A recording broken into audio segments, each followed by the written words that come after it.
Hare Krishna. Hare Krishna. So we're in New Vrindavan in West Virginia, world famous New Vrindavan. New Vrindavan, and there's a beautiful lake here, as you can see. And if you go to the Bhakti Vision YouTube, we keep mentioning this, if you go to Bhakti Vision and you subscribe and regularly follow, then you'll see some more videos of the entire grounds here. Yeah. But it's so beautiful, it's hard to capture with this little camera in this place. You'd need like a drone go up. And actually we could have gone up to the Palace of Gold. Really, in one sense, we probably should have gone there to do the reading, thinking about it now. But we're pushed for time. That's just a reminder. We are pushed for time, that's why we didn't go. And it's raining. And it's raining, yeah, it's pouring with rain. But, yeah. So we're just going to do the reading here. I think that's your friend there, isn't it? Isn't that her? Yeah. All right. So, Canto 3, Chapter 28, Text 36. Om Namo Bhagavate Vasudevaya. Om Namo Bhagavate Vasudevaya. Om Namo Bhagavate Vasudevaya. Right, text 36. Thus situated in the highest transcendental stage, the mind ceases from all material reaction and becomes situated in its own glory, transcendental to all material conceptions of happiness and distress. At that time, the yogi realizes the truth of his relationship with the Supreme Personality of Godhead. He discovers that pleasure and pain, as well as the interactions which he attributed to his own self, are actually due to the false ego, which is a product of ignorance. Forgetfulness of one's relationship with the Supreme Personality of Godhead is a product of ignorance. By yoga practice, one can eradicate this ignorance of thinking oneself independent of the Supreme Lord. One's actual relationship is eternally that of love. The living entity is meant to render transcendental loving service to the Lord. Forgetfulness of that sweet relationship is called ignorance, and in ignorance one is empowered by the three modes of material nature to think himself the enjoyer. When the devotee's mind is purified and he understands that his mind has to be dovetailed with the desires of the Supreme Personality of Godhead, he has attained the perfectional transcendental stage, which is beyond the perception of material distress and happiness. Thoughts?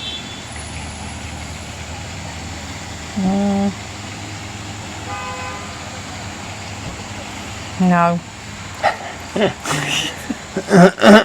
Okay, so when one comes to this stage, remember from the previous reading that we're talking about real samadhi or Krishna consciousness, not just meditation. And when one comes to that stage where one is performing service, being Krishna conscious and performing devotional service to the Lord, then one is actually very, very advanced. One becomes situated in his own glory, transcendent all material conceptions of happiness and distress.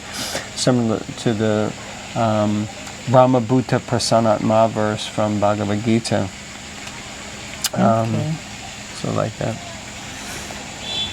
Is that all right? Yes. We're standing up. It's like they have these meetings now, stand-up meetings, so the meetings go quicker because nobody really wants to stand up. As long as one acts on his own account, he is subject to all the material perceptions of so-called happiness and distress. Actually, there is no happiness, just as there is no happiness in any of the activities of a madman. So in material activities, the mental concoctions of happiness and distress are false. Actually, everything is distress. Wow. So there's no idea of real happiness in the material world. Simply there is distress. And this relates back to this analogy Srila Prabhupada gives that whatever may be deemed as some level of happiness in the material world is simply the cessation of distress. It's not real happiness. Real happiness is misunderstood.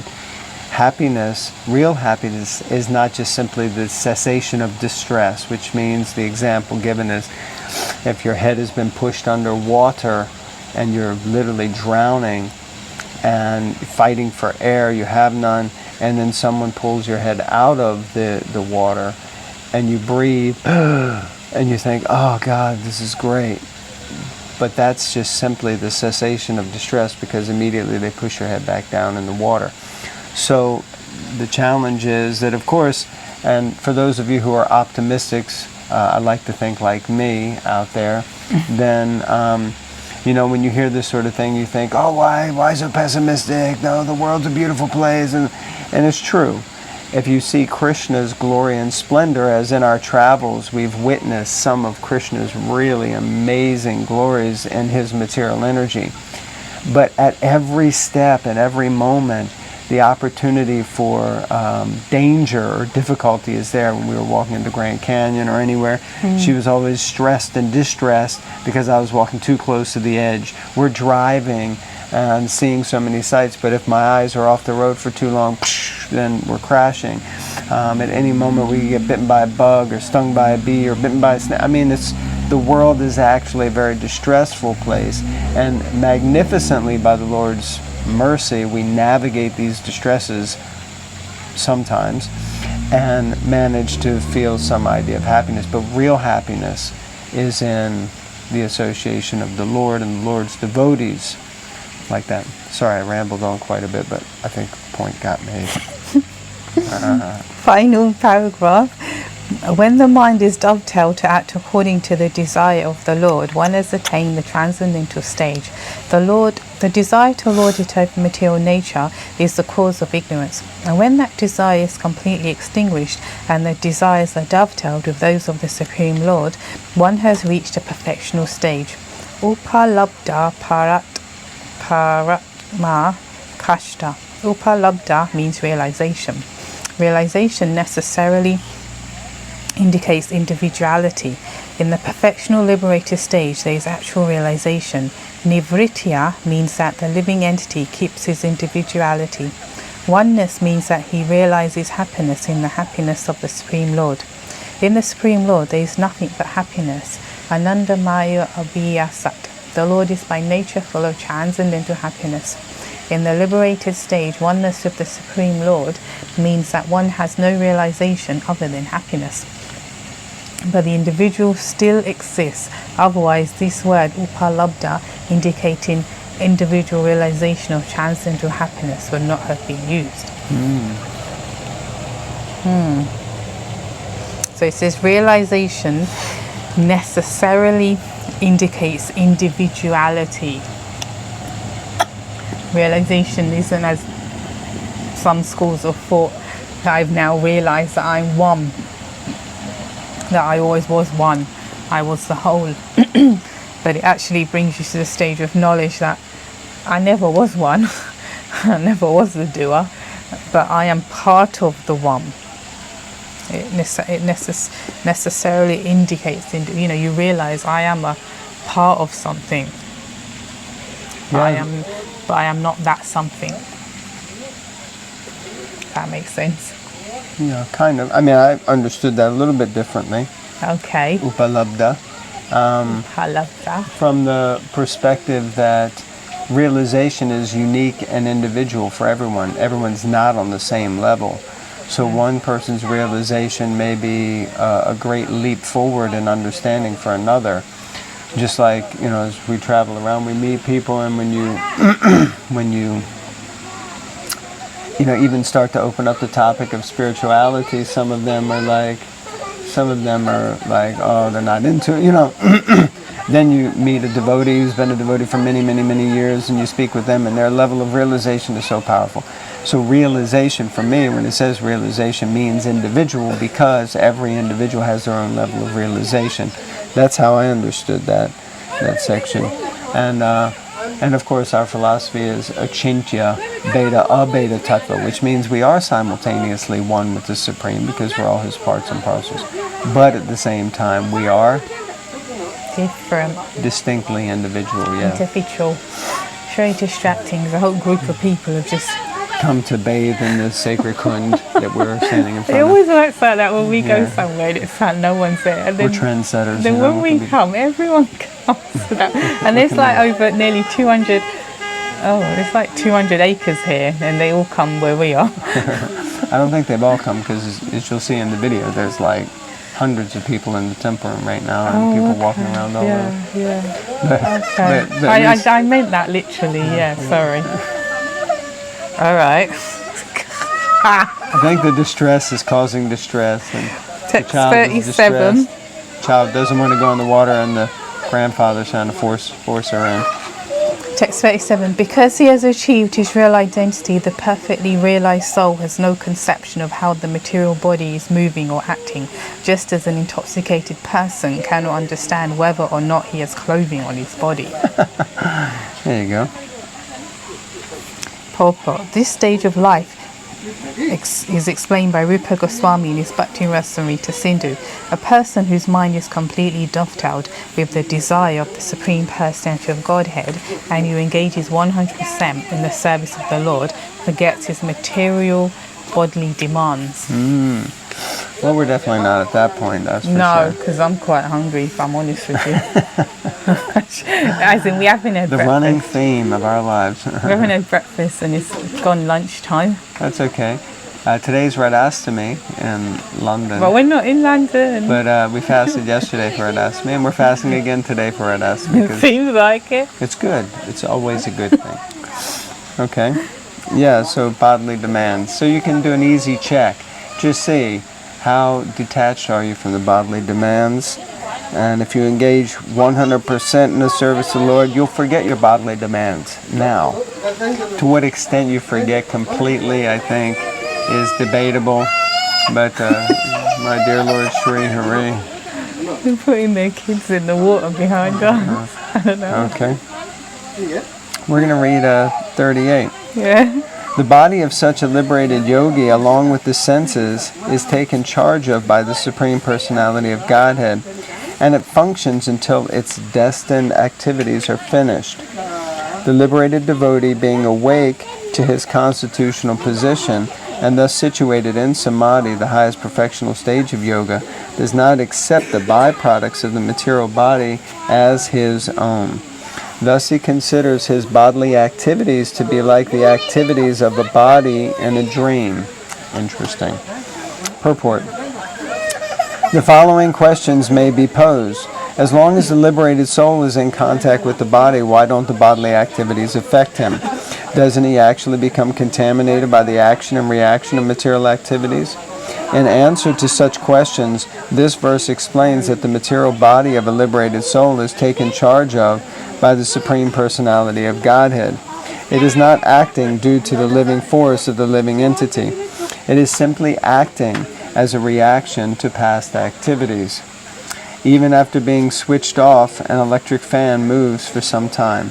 That movement is not due to the electric current, but is a continuation of the last movement.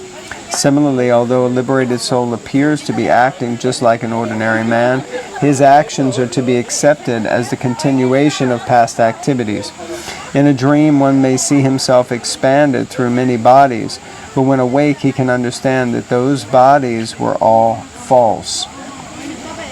Similarly, although a liberated soul has the byproducts of the body, children, wife, house, etc., he does not identify himself with those bodily expansions.